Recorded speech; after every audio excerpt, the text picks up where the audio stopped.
Most people see the River Thames as part of London's background, something you cross on your way to work, something you walk past without thinking about it. But for centuries, this river has carried far more than water. It's seen executions, disappearances, and moments no one ever wrote down. People still report voices beneath bridges, figures stepping into the water, and the strange feeling that something is watching from the surface. We're not talking about legends or folklore. These are real locations, real witnesses, and stories that refuse to stay beneath the river. Let's begin. The Blackwall Tunnel is a pair of underground road tunnels. With the original tunnel being built in the Victorian period, it was opened on the 22nd of May, 1897, by the Prince of Wales, used to ease congestion and carry traffic beneath the River Thames. Today, it is one of London's busiest river crossings. In 1972, a motorcyclist approaching the southern entrance noticed a boy standing near the roadside. The boy was trying to get someone's attention, as if asking for a lift. The rider later said nothing about the boy stood out. He didn't appear injured or distressed. When the man stopped, the boy spoke normally, gave an address in London, and got on the back of the motorcycle. The rider continued through the tunnel as normal. There was nothing unusual about the journey itself. Traffic flowed, the tunnel lights passed overhead, and the bike exited at the northern end. When the motorcyclist slowed down and turned around to speak to the boy, there was no one behind him. The passenger was simply gone. At first, the man assumed the boy had somehow gotten off somewhere near the exit. Confused, he turned the bike around and checked the tunnel entrance and nearby roads, but there was no sign of him. Still believing there had to be a practical explanation, he went to the address the boy had given him. The house was real, and the family lived there. They told him their son, matching the description exactly, had been killed in a road accident years earlier. What makes this account unsettling isn't fear or drama. It's how routine everything was until it wasn't. A short stop, a normal journey, and an address that shouldn't have led anywhere. Since then, people have continued to report seeing figures near the tunnel entrances or feeling unsettled while driving through. Many say they find themselves easing off the accelerator as they enter, without really knowing why. Not every report connected to the River Thames fits neatly into the idea of a traditional ghost. One of the more unusual accounts comes from Jubilee Gardens near the South Bank and involves what is known as the Thames Angel. It doesn't resemble a haunting in the usual sense. There's no repeated figure, no specific time pattern, but it has some historical identity. Instead, it sits somewhere between an unexplained sighting and a wider cultural response.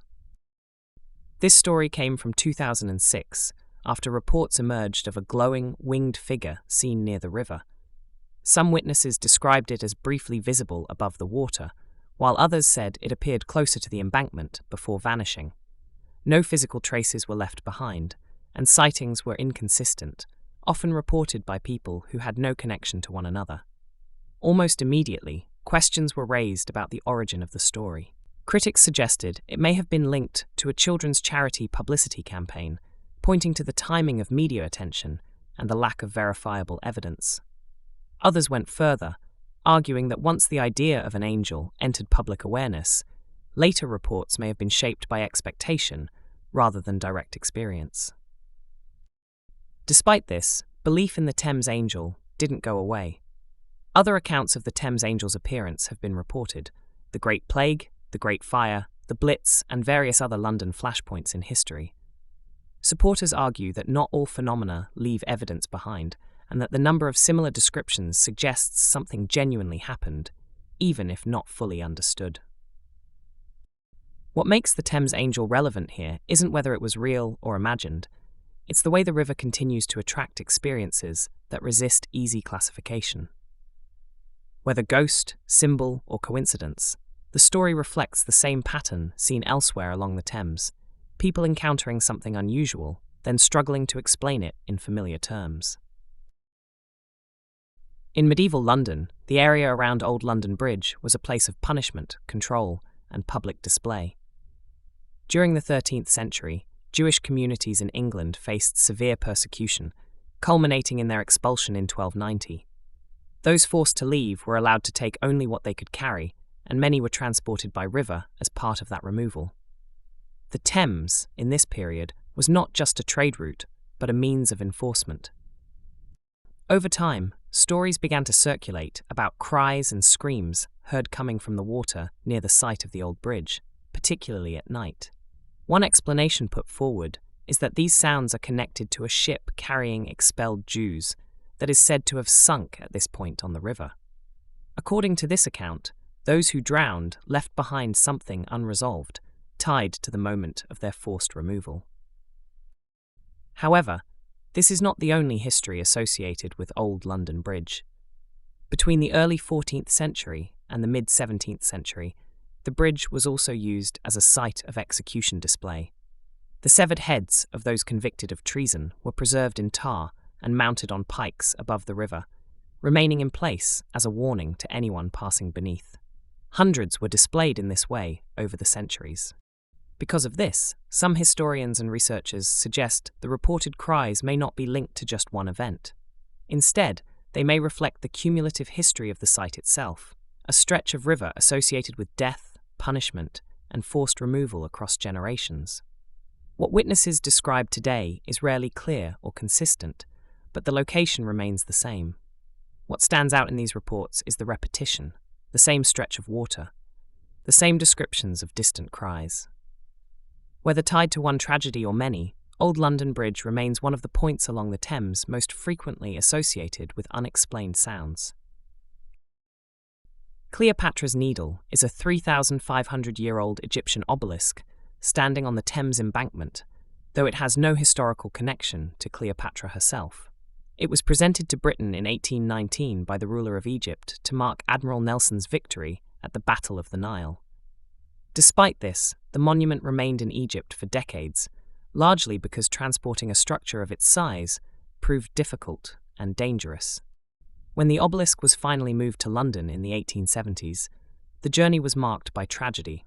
Several sailors lost their lives during the transport, and the operation became a prolonged and costly effort. Cleopatra's Needle was eventually erected in 1878, overlooking the Thames, where it has stood ever since as a silent fixture along the riverbank.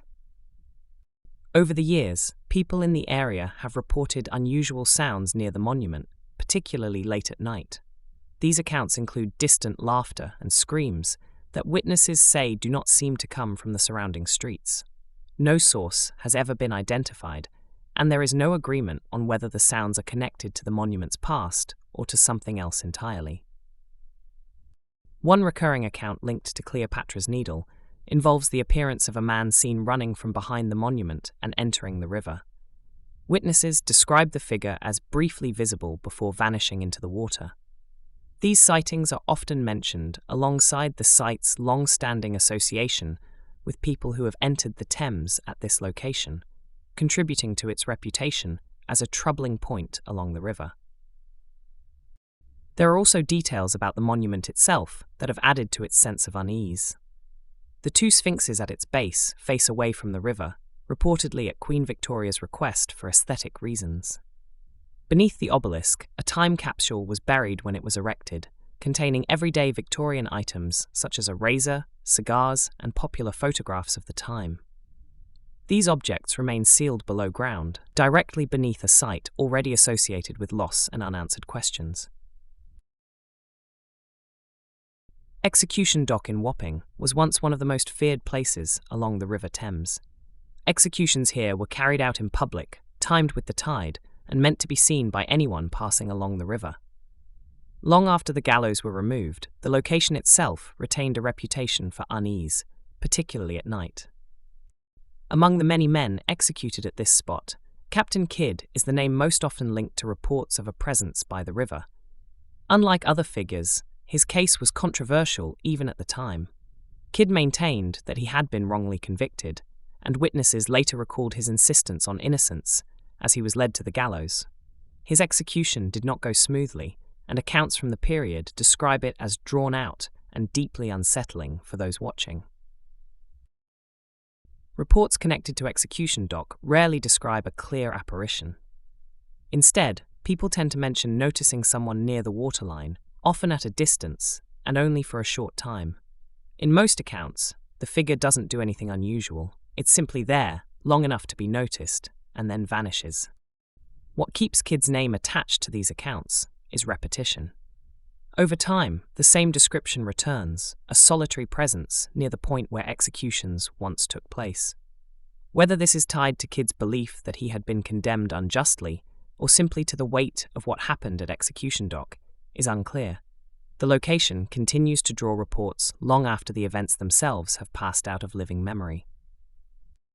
What's striking is that execution dock no longer looks like a place of punishment. There are no markers, nothing to suggest what once happened there. And yet, for those who know the history, or who experience something they can't explain, this stretch of the Thames remains one of the river's most persistent points of unease. Traitors Gate was the water entrance to the Tower of London, used to bring high-ranking prisoners directly from the River Thames into custody. Those taken through the gate were not criminals in the ordinary sense. They were political prisoners, many of them well known, and some of them never left alive. Among those associated with the gate are two of Henry VIII's wives, Anne Boleyn and Catherine Howard. In the late 1970s, a businessman passing the tower early one morning reported seeing activity at the gate that immediately caught his attention. He described watching a small group disembark from a boat and approach Traitors Gate. They were dressed in Tudor-era clothing, including yeoman warders carrying spears, escorting two women toward the entrance. One of the women stood out in particular. She was dressed entirely in black, wore a pearl necklace, and carried a small black book. Walking with the group was a man dressed in black leather who carried what appeared to be an axe.